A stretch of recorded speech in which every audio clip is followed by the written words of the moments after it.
మహిళలకు వయసు మీద పడుతున్న కొద్దీ కోపం, చిరాకు, భావోద్వేగాలకి లోనవటం వంటి సమస్యలు ఉత్పన్నమవుతూ ఉంటాయి. అయితే వీటికి ప్రధాన కారణం హార్మోన్ల ప్రభావమే.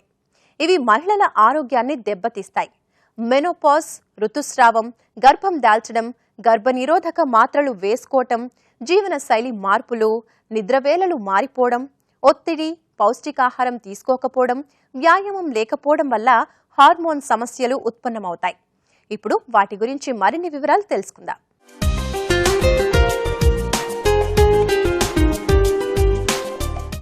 ఈ మధ్యకాలంలో హైపోథైరాయిడ్, పీసీఓడి, సంతానలేమి, డయాబెటిస్ వంటి దీర్ఘకాలిక జబ్బులు ఎక్కువగా వస్తున్నాయి. ఇవన్నీ హార్మోన్ల అసమతుల్యత వల్ల వచ్చే జబ్బులే.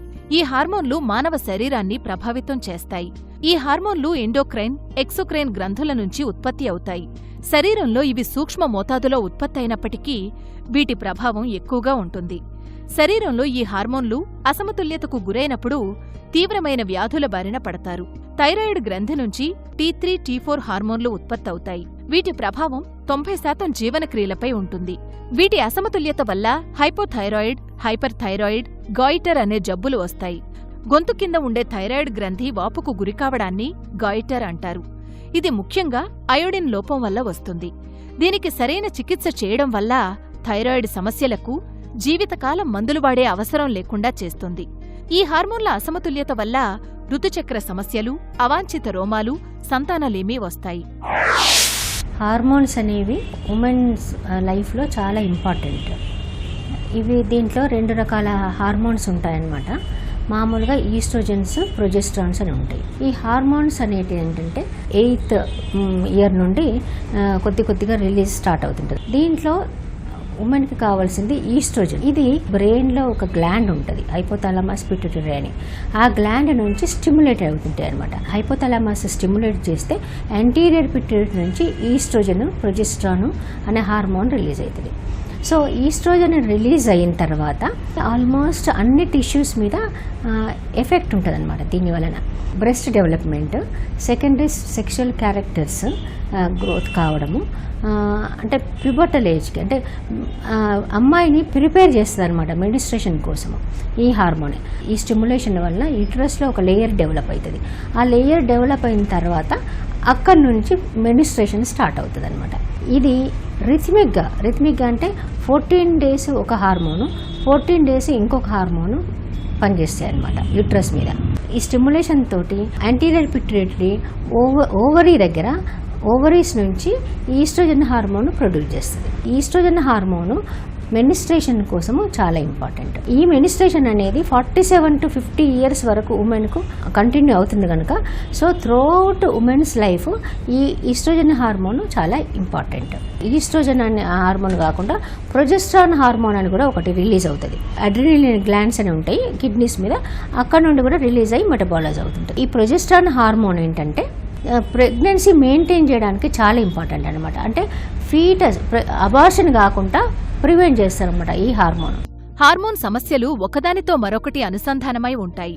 హార్మోన్ అసమతుల్యతలను సరిచేయడం ద్వారా ఎలాంటి దుష్ప్రభావాలు లేకుండా ఋతు సమస్యలు, పీసీఓడి సమస్యలు, సంతానలేమి, శుక్రకణ సమస్యలు నయం చేయవచ్చు.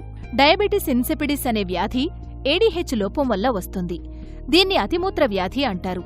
డయాబెటిస్ను తొందరగా గుర్తించి తొలిదశలో చికిత్స తీసుకుంటే సంపూర్ణంగా నయమయ్యే అవకాశముంది.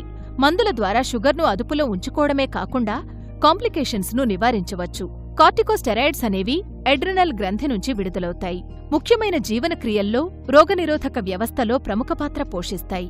దీని అసమతుల్యత వల్ల కుషింగ్స్, ఎడిసన్స్ వ్యాధులు వస్తాయి. హార్మోన్ సెల్, జెనెటిక్ కాన్స్టిట్యూషనల్ సిలిమిమం వంటి అత్యుత్తమ పద్ధతుల ద్వారా హార్మోన్ సమస్యలకు ఖచ్చితమైన వైద్యం అందించవచ్చు. Oestrogen hormone replacement therapies specially ఈ ఆస్టియోపోరోసిస్ ఉమెన్ వాళ్ళకు ఇస్తుంటాం. దాంతోపాటు ఈ హార్మోన్ ఇచ్చే ముందు కంపల్సరీ టెస్ట్ చేయాలి. ఎందుకంటే క్యాన్సర్స్ కానీ, ఏమైనా సర్వైకల్ క్యాన్సర్స్ కానీ, ఒవేరియన్స్ క్యాన్సర్స్ కానీ, ఎండోమెట్రియల్ క్యాన్సర్స్ అంటే యూట్రైన్ క్యాన్సర్స్ ఉంటే ఈ హార్మోన్ రిప్లేస్మెంట్ థెరపీ ఇవ్వద్దు. దాంతోపాటు ఇంకేంటంటే థ్రాంబో ఎంబాలిజం ప్రాబ్లమ్స్, అంటే ఈ హార్మోను కనుక సరిపోకపోయినా, కొద్దిగా ఎక్కువైనా కానీ బాడీలో అంటే బ్లడ్ వెసల్స్లో రక్తం గడ్డగట్టడం జరుగుతుంది. దాంతో హార్ట్ డిసీజ్ లాంటివి రావచ్చు, థ్రాంబోఎంబాలిక్ ప్రాబ్లమ్స్, ఇలాంటి రిస్కులు ఎక్కువ ఉంటాయి అన్నమాట.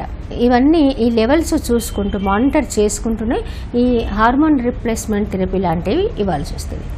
ఈ ప్రొజెస్ట్రాన్ హార్మోన్ ఎవరికైతే అబార్షన్స్ అయ్యి ఉంటాయో, లేకపోతే ఎవరైతే ఇన్ఫర్టిలిటీ ట్రీట్మెంట్ తీసుకోవడానికి రెడీగా ఉంటారో వాళ్ళకి ఈ హార్మోన్ రిప్లేస్మెంట్ థెరపీ చాలా ఇంపార్టెంట్ అనమాట. అంటే ఎక్స్ట్రా హార్మోన్స్ ఇవ్వాల్సి వస్తుంది. హార్మోన్ రిప్లేస్మెంట్ థెరపీ గురించి చెప్పుకోవాలంటే దీంట్లో మెయిన్గా ఈస్ట్రోజన్ హార్మోన్ రిప్లేస్మెంట్, ఈస్ట్రోజన్స్ ఇస్తాం అన్నమాట. సో ఇది ఎవరికి అవసరం అంటే హిస్టెక్టమీ చేయించుకున్న అంటే కొద్దిగా యంగ్ ఏజ్లో హిస్టెక్టమీ చేయించుకున్న వాళ్ళకు ఇలాంటి హార్మోన్ రిప్లేస్మెంట్ థెరపీలు కొన్నిసార్లు అవసరం పడవచ్చు. దానికి కూడా కంపల్సరీ ఒకసారి మ్యామోగ్రఫీ కానీ, లేకపోతే breast palpation, pap smear, liver function టెస్ట్లు ఒకసారి చేస్తాము. దాని తర్వాత ఐ చెకప్ కూడా అవన్నీ చేసిన తర్వాత, అండ్ ఈవెన్ సివిఎస్ చెకప్ అంటే కార్డియోవాస్కులర్ సిస్టమ్ చెకప్ అంతా చేసిన తర్వాత అంత బాగుంది అంటే ఈ హార్మోనల్ రిప్లేస్మెంట్ థెరపీ ఈస్ట్రోజన్స్ తోటి చేస్తాం. దీంట్లో ట్యాబ్లెట్స్ ఉంటాయి, ప్యాచెస్ ఉంటాయి, ఇంప్లాంట్స్ ఉంటాయి, ఇంజెక్షన్స్ కూడా ఉంటాయి. హార్మోన్ల సమస్యల కారణంగా మహిళల్లో వచ్చే అకాల పీరియడ్లు, బహిష్టు సమయంలో కడుపు నొప్పులు లేదా రక్తస్రావం అధికంగా ఉండడం వంటివన్నీ ఆహారాలతో నివారించుకోవచ్చు. పాలు, పెరుగు, వెన్న, జున్ను వంటి కాల్షియం ఆధారిత ఆహారాలు మీ గర్భాశయ కండరాలను నొప్పి లేకుండా నివారిస్తాయి. హార్మోన్ లెవెల్ పెరిగిన కారణంగా గర్భాశయంలో గడ్డలు ఏర్పడటం వల్ల కూడా అధిక రక్తస్రావం అయ్యే అవకాశముంది. కాబట్టి ఐరన్ అధికంగా ఉండే రెడ్ మీట్, చికెన్, గుడ్లు, ఆకుకూరలు తినాలి. మెనోపాజ్ దశకు చేరుతుంటే పీరియడ్స్ సరిగా రావు. ఆ సమయంలో ఉష్ణోగ్రతలను నియంత్రించే ఈస్ట్రోజన్ హార్మోన్ స్థాయి నియంత్రణ తీవ్ర హెచ్చుతగ్గులకు లోనవుతుంది. ఫలితంగా శరీరంలో వేడిమి పుట్టి ఉష్ణం పెరుగుతుంది. ఈ సమయంలో ముందుగా మహిళలు ప్రతిరోజు కొన్ని అవిసె గింజలు తింటే ఈ హార్మోన్ సమస్య 66% తగ్గుతుందని తెలుస్తోంది.